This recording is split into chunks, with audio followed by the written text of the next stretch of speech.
नमस्कार, शुभ संध्या। एक बार फिर से स्वागत है आप सभी का एसएससी जीडी के टॉप 20 क्वेश्चंस की सीरीज में सिलेक्शन गुरुजी ऑनलाइन यूट्यूब चैनल।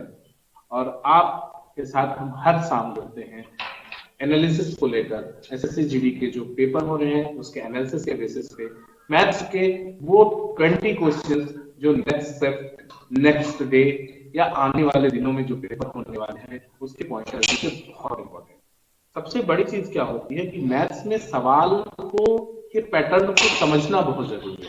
क्वेश्चन का पैटर्न क्या है, राइट ना, किस पैटर्न का क्वेश्चन आ रहा है, क्योंकि तैयारी की कोई सीमा नहीं है, बहुत बड़ा सिलेबस है। लेकिन हमको जरूरत इस बात की है कि हमें क्या तैयार करके जाना है और कितना तैयार करके जाना है।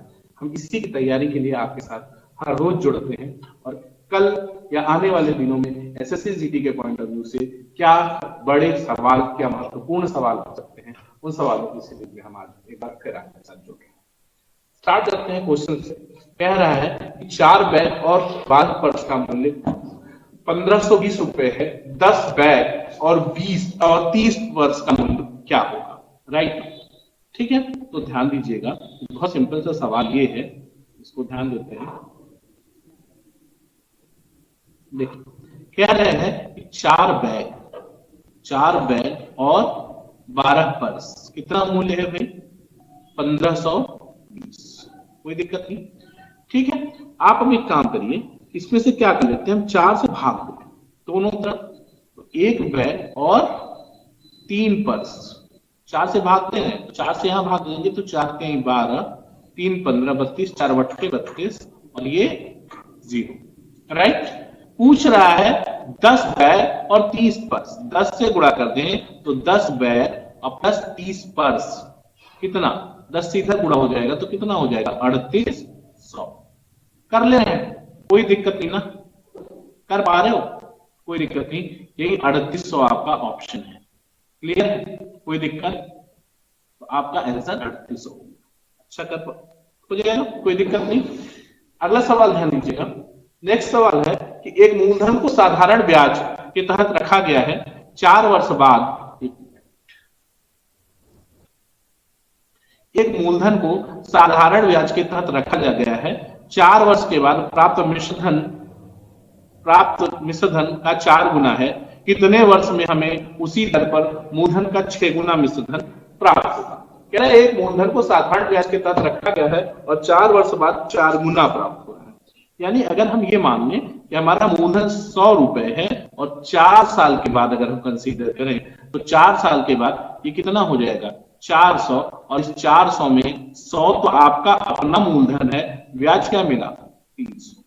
कह रहा है कि क्या कर दे कि 6 गुना हो जाए। अब सीधी बात समझो कि 4 साल में अगर 300 मिला है ब्याज तो 1 साल का ब्याज कितना होगा, 100 रुपए का 1 साल का ब्याज 300/4, 300/4 का मतलब 75। और कह रहा है कि कितना गुना होना है, 6 गुना, यानी ब्याज कितना मिलना है आपको, 500। ब्याज कितना चाहिए आपको, 500। तो भैया 75 मिलने में अगर 1 साल लग रहा है, 75 मिल रहा है 1 साल में, 75 मिल रहा है 1 साल में, तो 500 कितने में मिलेगा, राइट ना? 500 कितने समय में मिलेगा? तो ये कैसे होगा, 500/75, ठीक है, 500/75 समय में मिलेगा। ठीक है, 1 साल में 75, तो 500 1/75 गुणित 1/75 गुणित 500।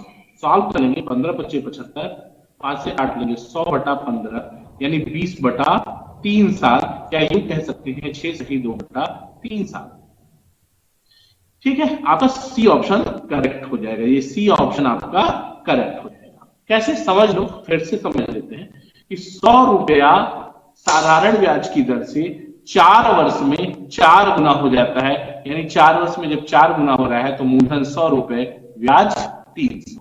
अभी कह रहा है कि कितने समय में वह 6 गुना हो जाएगा। तो 100 रुपए का 4 साल का ब्याज अगर 75 रुपए है, ये ब्याज है, ठीक है, तो 1 साल का ब्याज 75 रुपए। तो अगर 75 रुपए मिलता है आपको 1 साल में, तो 500 रुपए की 6 गुना होने के लिए क्या चाहिए, 6 गुना होने के लिए ब्याज 500 होना पड़ेगा।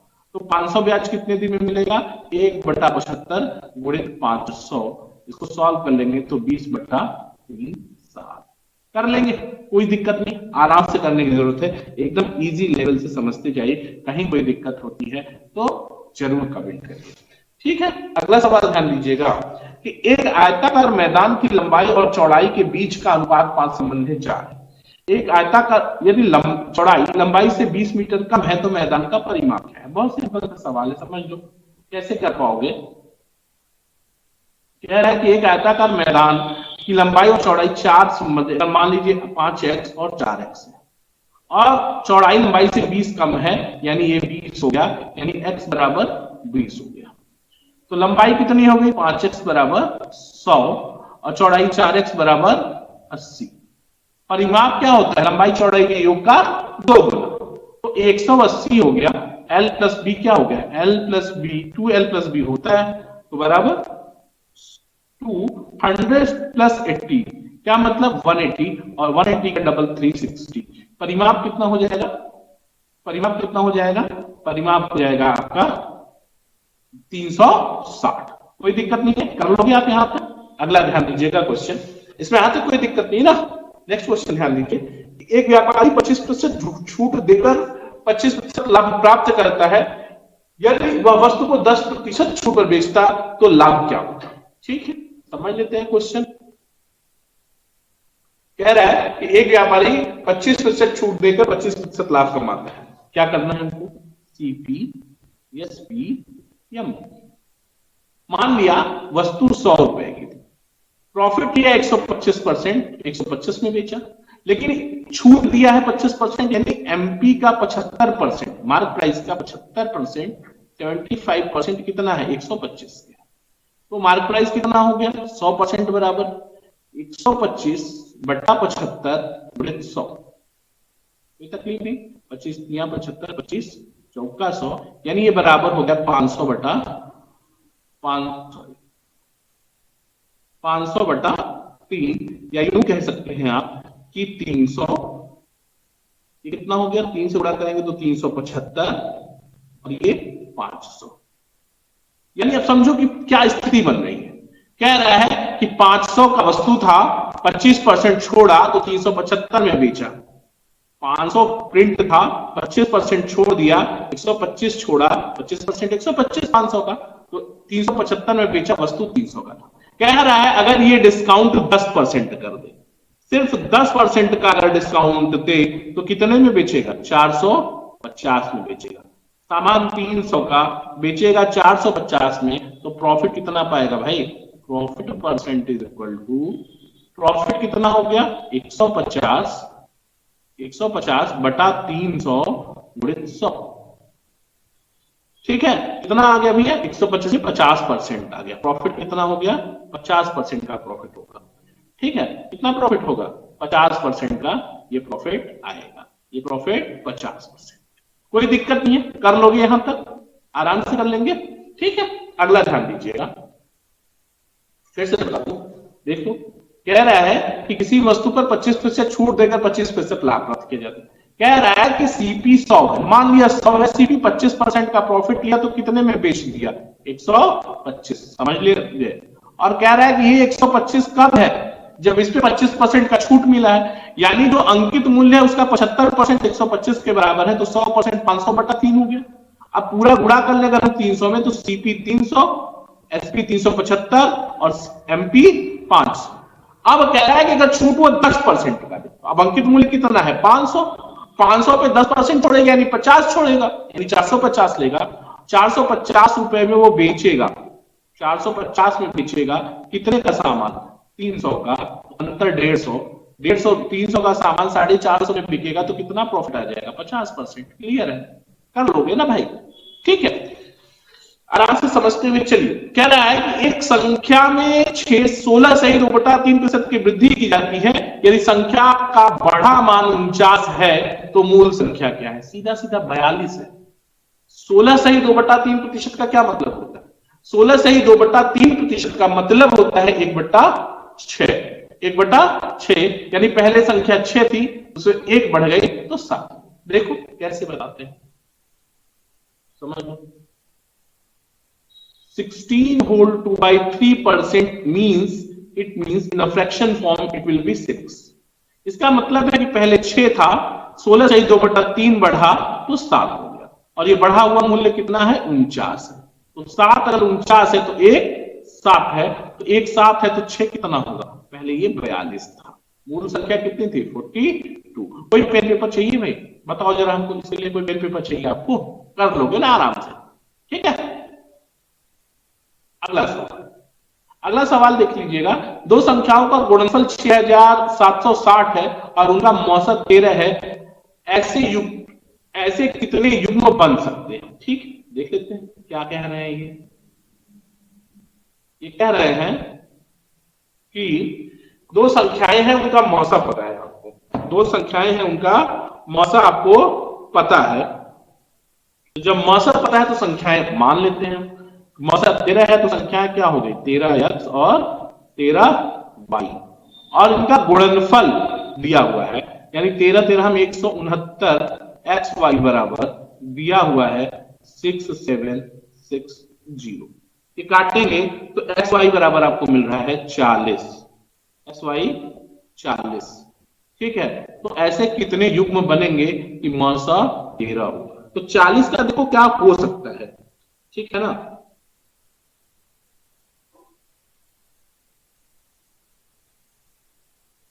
कह रहा है कि मौसा 13 है, 40 में क्या हो सकता है?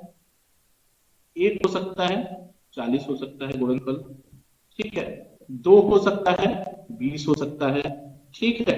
4 हो सकता है, 10 हो सकता है, और 5 हो सकता है, 8 हो सकता है। ठीक, ये एक्स वाई की वैल्यू, ठीक है ना। अब मौसा 13 होने के लिए क्या है?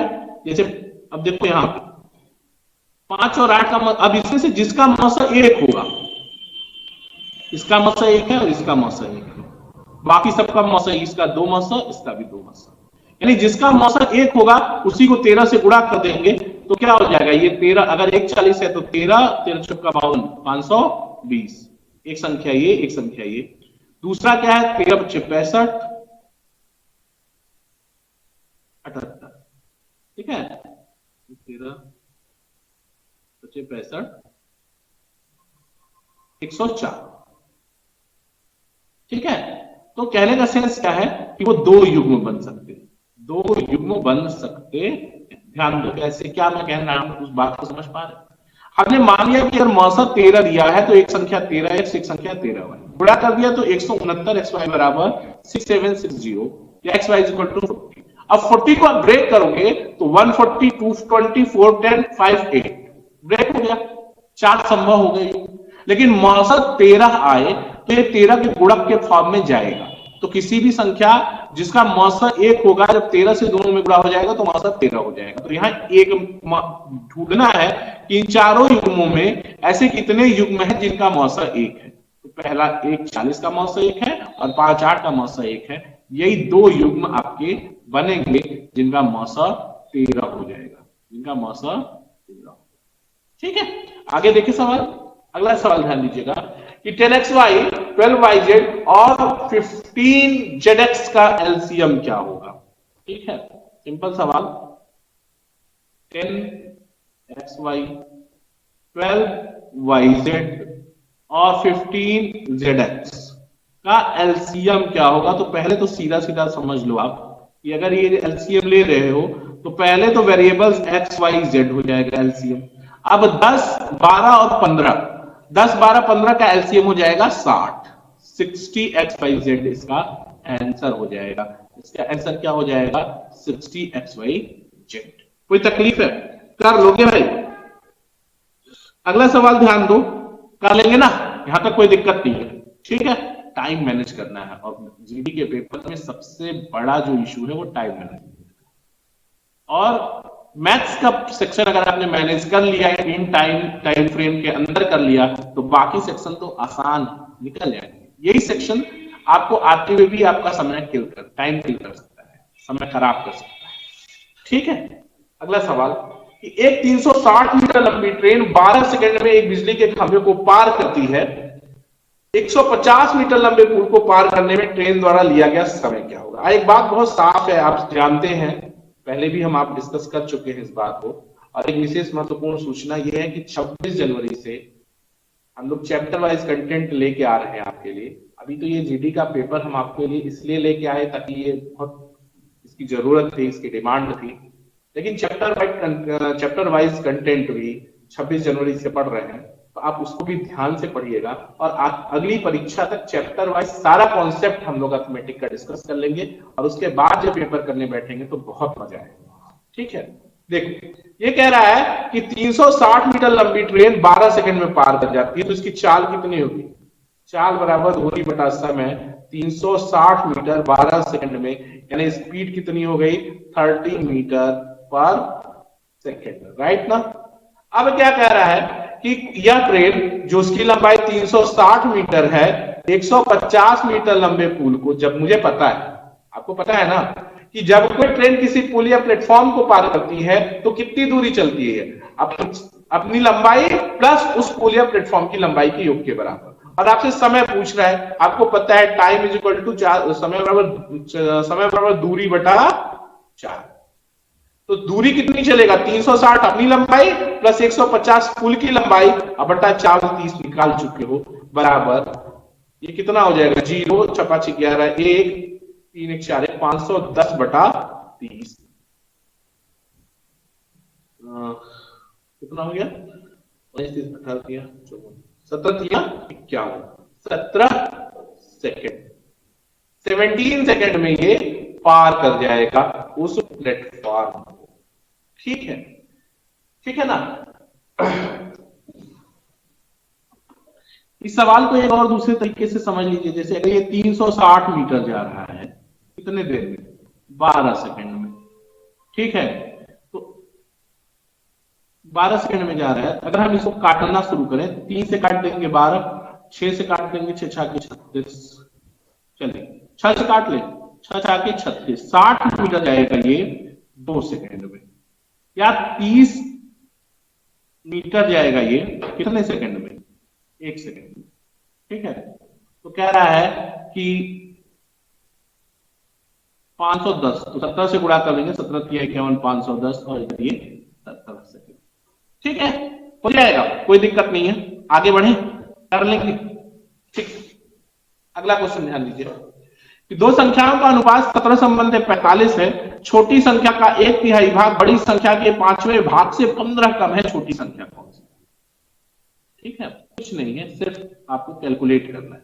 दो संख्याएं हैं, तो मान लेते हैं 17x है एक संख्या, और एक संख्या है 45x। छोटी संख्या का 1/3 यानी 17x बटा 3, बड़ी संख्या के 5वें यानी 45x बटा 5, 5वें भाग से 15 कम है। तिहाई ये 15 कम है, तो इधर 15 जोड़ देंगे, प्लस 15, और ये बराबर हो जाएगा। तो ये हो गया कि 17x/3 plus 15 is equal to 15x, right ना। ये इधर चला जाएगा, तो यहां से आ जाएगा, क्या हो जाएगा कि 15 या 45, 45 30, देखो 17x/3 minus 15x is equal to 50। तो देखो 3 से गुणा कर दें तो है 15x, 3 से गुणा कर देंगे तो 17x माइनस 45x बराबर 45। घटाएंगे तो 15 30, 30 और 2 और घटाना है, 30 में से 2 जाएगा, तो 28x बराबर 45, या x बराबर 45 बटा 27, 45 बटा 28। क्या पूछ रहा था आपसे? छोटी संख्या, छोटी संख्या 17x है, तो 17x को क्या कर लोगे? 17x मतलब 45 बटा 45 बटा 28। ठीक है, कोई दिक्कत नहीं है। और इसको जब आप सॉल्व करेंगे तो आपको मिल जाएगा 28 कैलकुलेशन 45 17x बटा 3 प्लस 15 बराबर 15, ये कितना हो गया?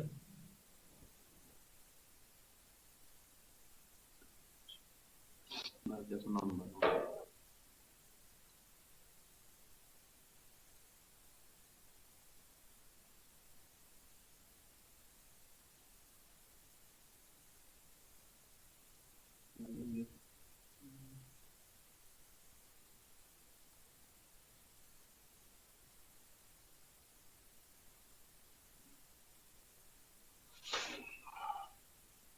अगले क्वेश्चन की तरफ ध्यान देते हैं, ध्यान दीजिएगा। कह रहे हैं कि दो संख्याओं का अनुपात 17 है और 45 है। मान लेते हैं संख्या क्या हो गई, 17x और 45x, कोई दिक्कत नहीं। छोटी संख्या का 1 तिहाई यानी बटा 3, बड़ी संख्या के 5वें भाग यानी बटा 5 से 15 कम है यानी इधर 15 जोड़ देंगे। यही मामला है, बराबर। ठीक है, ठीक है ना। अब क्या करिए, इसको क्या कर सकते हो आप, 5 से काट सकते हो, 15 हो गया, सॉरी 9 हो गया, 9 पचे 45, सॉरी 9x हो गया। अब क्या हो गया, 3 से गुणा कर लें तो 17x प्लस 15 बराबर 9 त्रिक 27x, या यूं कह सकते हैं कि ये आ जाएगा तो माइनस 10x बराबर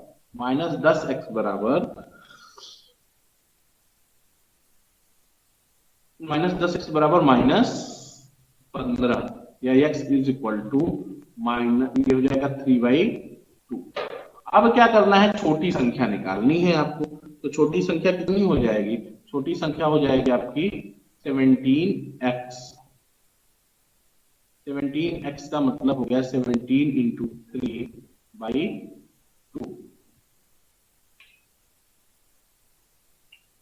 45, सॉरी 45, ये 45, तो 45/10, 45/10 का मतलब 4.5, सॉरी।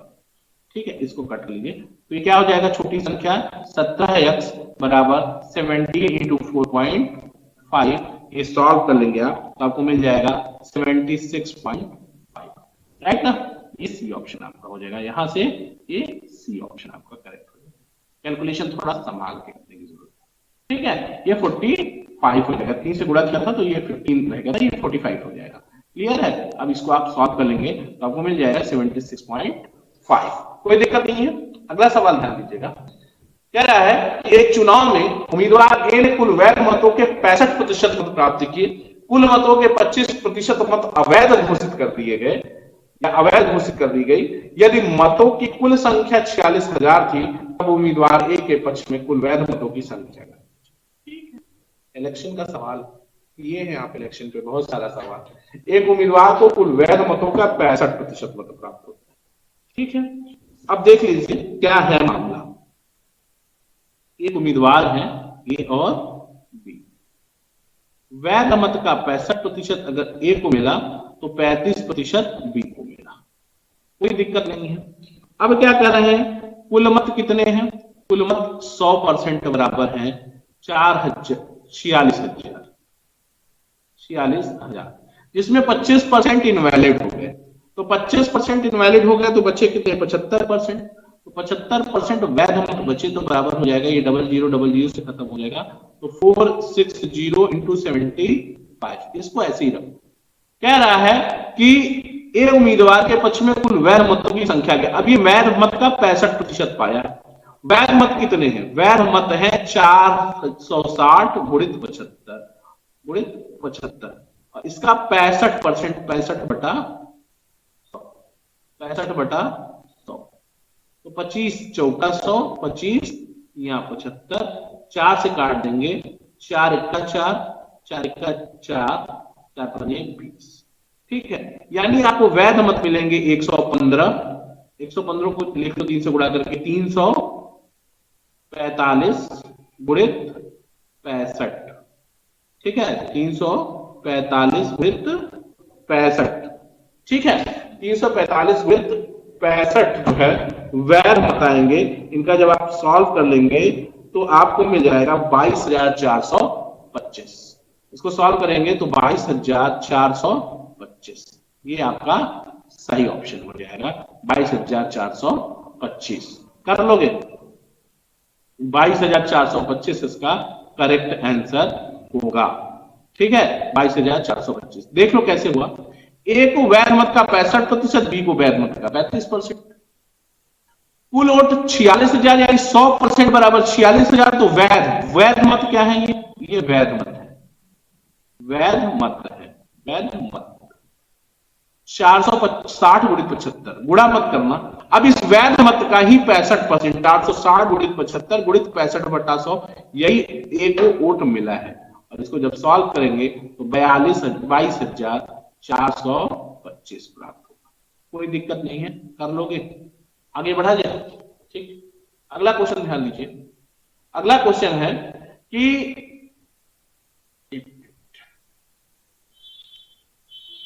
अगला क्वेश्चन है, एक संगठन में सभी कर्मचारियों का औसत वेतन 900 है, 8 तकनीशियनों का औसत वेतन 14,000 है और बाकी का औसत वेतन 5,000 है। संगठन में श्रमिकों की कुल संख्या क्या है?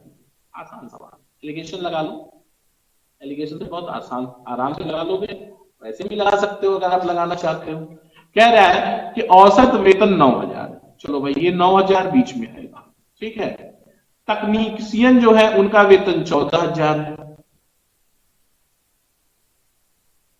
14 है, और बाकी का औसत वेतन 5,000 है। ये कितना अंतर हो गया? 9, 5, और इधर कितना वेतन हो गया? 4। ठीक है, और ये तकनीशियनों की संख्या कितनी है? 8। ये 4 बराबर कितना है? 8।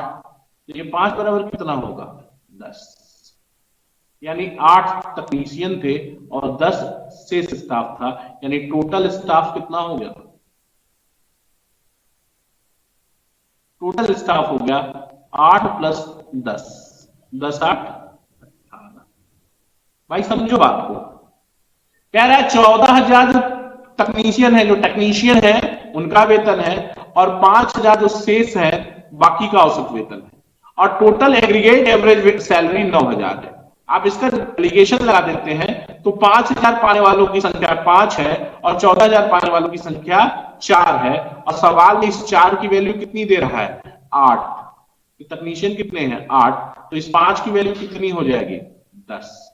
इस 4 की वैल्यू 8, तो इस 5 की वैल्यू 10, यानी 5,000 का वेतन, औसत वेतन पाने वालों की संख्या 10 है, और 14,000 की आपको 8 दिया ही था, तो कुल कर्मचारी टोटल स्टाफ 10 प्लस 8 18। तो आपका option first, A option correct है। कोई दिक्कत नहीं, कर लेंगे ना। अगला सवाल ध्यान दीजिएगा।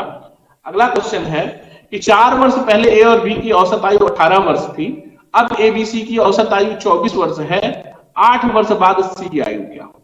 कुछ नहीं, सिर्फ घुमा रहे हैं आपको। ठीक है, देखो क्या कर रहे हैं।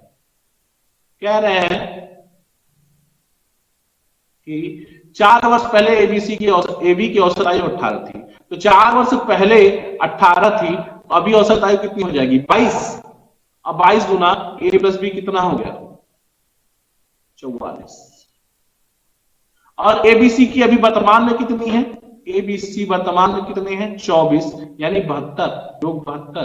तो सी का वर्तमान आयु कितना हो जाएगा? घटा दो, बी 72 में से जाएगा जब ये, तो 12 में से 8 जाएगा, 4 जाएगा 8, और 6 में 6 बचा, 6 में से 2, 28 साल हो गया।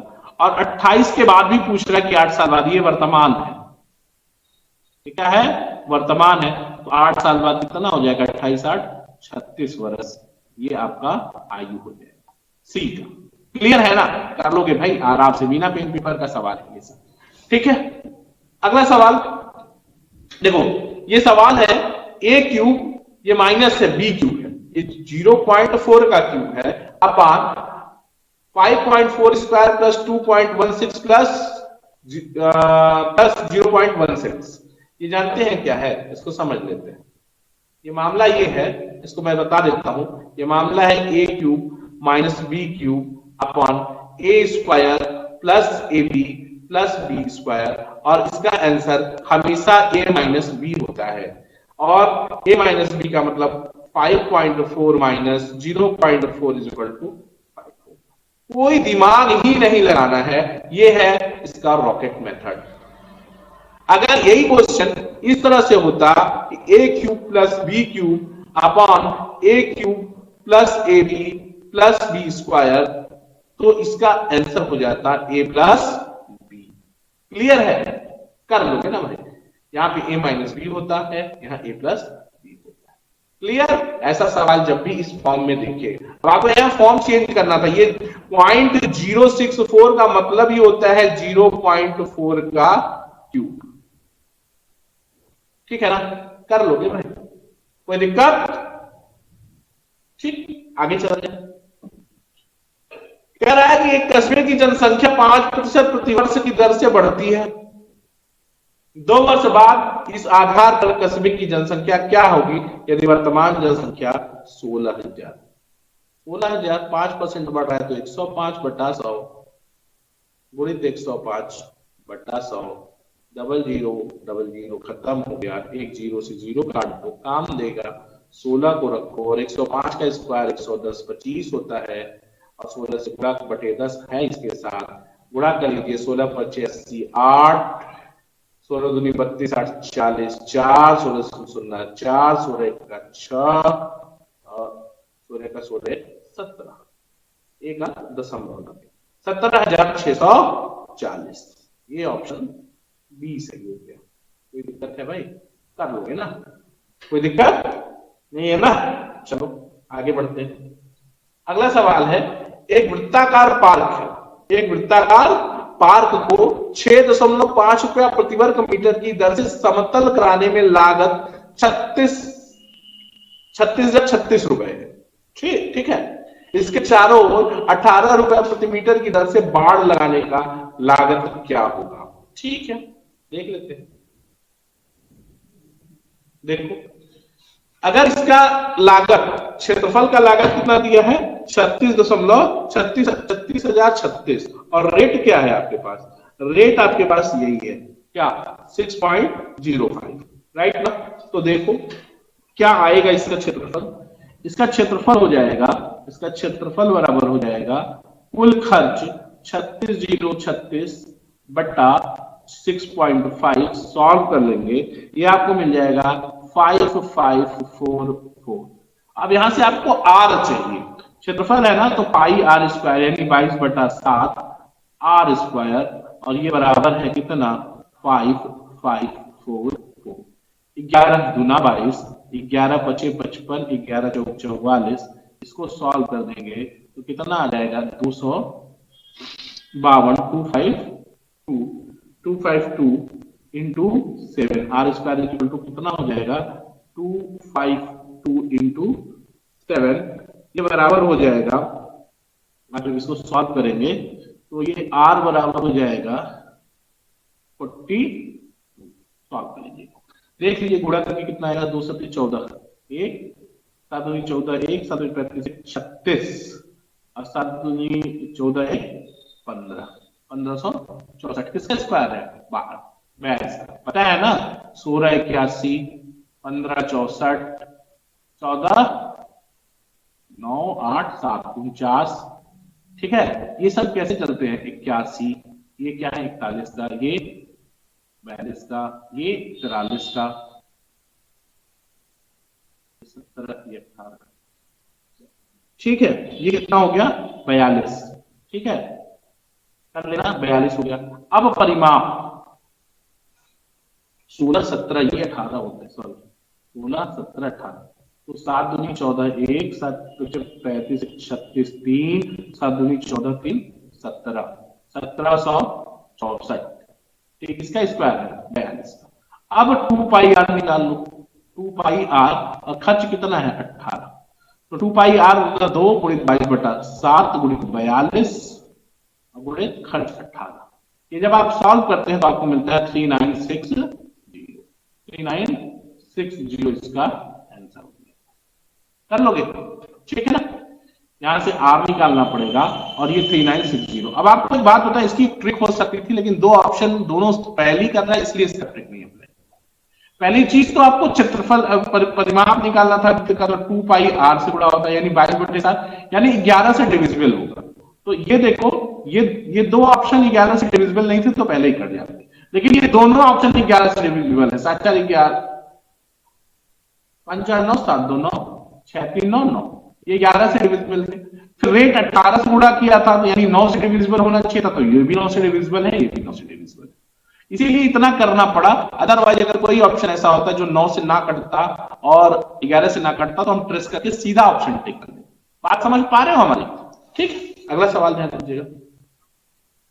किसी संख्या को 77 से भाग देने पर शेषफल 30 बचता है, यदि संख्या को 11 से विभाजित किया जाए तो शेषफल क्या आएगा? बहुत सिंपल सा, ये रिमाइंडर थ्योरम का क्वेश्चन है, आसान सा सवाल है, नंबर सिस्टम का सवाल। कह रहा है कि 77 इज डिविजिबल बाई, यदि किसी संख्या, मान लो सॉरी कोई संख्या x है, इसको जब आप 77 से भाग देते हैं तो कितना बचता है? 77 से भाग देते हैं तो 30 बचता है। कह रहा है अगर इसी संख्या को 11 से भाग दिया जाए, अब बस आपको एक बात चेक करनी है, 11 से 77 कट जाएगा तो क्या शेष बचेगा? तो इस 11 का 30 में भाग देते, कितना बचेगा शेष? यहां से शेष बचेगा 8, यही आंसर हो जाएगा। यही आपका आंसर है, यही आपका आंसर है। क्या है फिर से समझ लो, यक्स कोई संख्या है, इसको 77 से भाग दिया तो शेष 30 बचा, शेषफल 30 बचा। कह रहा है अगर उसी संख्या को 11 से भाग देते हैं, अगर उसी संख्या को हम 11 से भाग देते हैं तो क्या शेष बचेगा?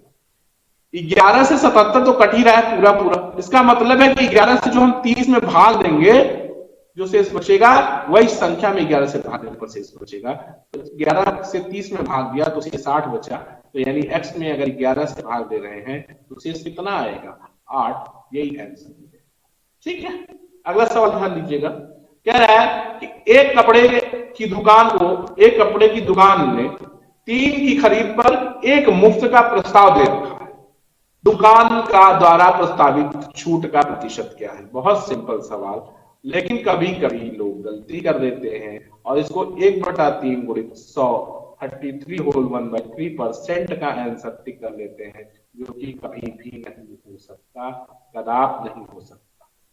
ठीक, देखो 3 की बाई 3, देखो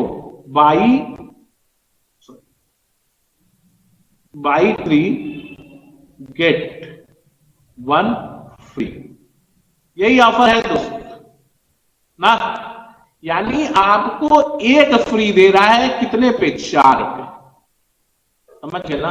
दे कितना आ रहा है? 4, और उसमें से एक फ्री है, तो 4 में एक फ्री है ना, तो 4 में एक फ्री है, तो कितना हो गया प्रॉफिट? 25%। 1/4 का मतलब क्या होता है? 25%। तो आपका जो प्रॉफिट है वो कितना है? 25%। आपका छूट, सॉरी आपका डिस्काउंट कितना है? 25% का डिस्काउंट है। कोई दिक्कत नहीं है ना? कितना डिस्काउंट है? 25%।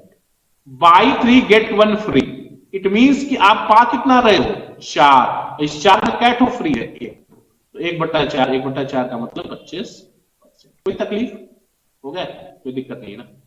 कर लोगे भाई? अगला सवाल देखिए, कह रहा है ए और बी दोनों 16 दिनों में कार्य पूर्ण कर सकते हैं, यदि बी और ए की दक्षता क्रमशः 3 संबंधी 4 के अनुपात में है तो ए अकेले कितने दिनों में कार्य को पूरा करेगा? सिंपल सवाल, बस घुमा क्या दिया है। आप गलती कहां कर सकते हैं ये देखिए, आप बी और ए की दक्षता को ए बी संबंधी बी 3 संबंधी 4 लिख लेंगे, ये गलती कर सकते हैं। हम अभी से सही लिख लेते हैं, ए और बी की दक्षता का अनुपात 4 संबंधी 3 है, बी ए का अगर 3 4 है तो ए बी का 4 3 हो जाए, ठीक है। और मतलब ए का एक दिन का काम 4 है और बी का एक दिन का काम 3 है, यानी टोटल 7 काम, यानी पूरा काम कितना है? 16, 7 काम दोनों एक दिन में करते हैं, जोड़ लेंगे तो 7 काम करेंगे कितने दिन में? एक दिन में। तो कितने दिन काम किया है सबने? 16 दिन। तो पूरा काम कितना हो गया? 16 गुणे 7। और ए अकेले कितने दिन में करेगा? तो ए एक दिन में 4 काम कर रहा है, तो 4 चौक के 16, 7 चौक 28 दिन में ए पूरा काम समाप्त करेगा। आ गया? समझ पा रहे हो? नहीं समझे? देखो, जो क्षमता का अनुपात होता है वो प्रतिदिन का काम होता है, जो क्षमता होती है, जो दक्षता होती है वो प्रतिदिन का काम होता है। ए और बी की दक्षता का अनुपात 4 संबंधी 3 है, यानी ए का एक दिन का काम 4 है और बी का एक दिन का काम 3 है, दोनों मिल जाए तो एक दिन में 7 काम करेंगे। 16 काम 16 दिनों तक काम किया है तो पूरा काम 16 गुणित 7 हो गया, पूरा काम 16 गुणित 7 हो गया। और इसको अब ए को अकेले करना हो तो पूरा काम तो 16 गुणित 7, और ए को अकेले करना है तो एक दिन में 4 काम कर रहा है, भाग देंगे 4 से, तो 4 चौके 16, 7 चौक 28 दिन में ये पूरा काम समाप्त कर देगा। ठीक है, कोई दिक्कत नहीं। अगला सवाल ध्यान दीजिएगा, ये आप इसको एज होमवर्क रख लीजिए और अगले क्वेश्चन की तरफ बढ़ते हैं। अगला क्वेश्चन है कि 7 क्रमागत संख्याओं का औसत, 7 क्रमागत संख्याओं का औसत 49 है, इसमें से सबसे बड़ी संख्या कौन सी है? ठीक है, देखो देखो एक बात समझ लो, औसत में एक बहुत बेसिक सी बात है कि अगर संख्याएं क्रमागत हैं या समान अंतराल पर है, संख्याएं क्रमागत हैं या समान अंतराल पर है, तो औसत हमेशा कहां होगा? बीच वाली संख्या।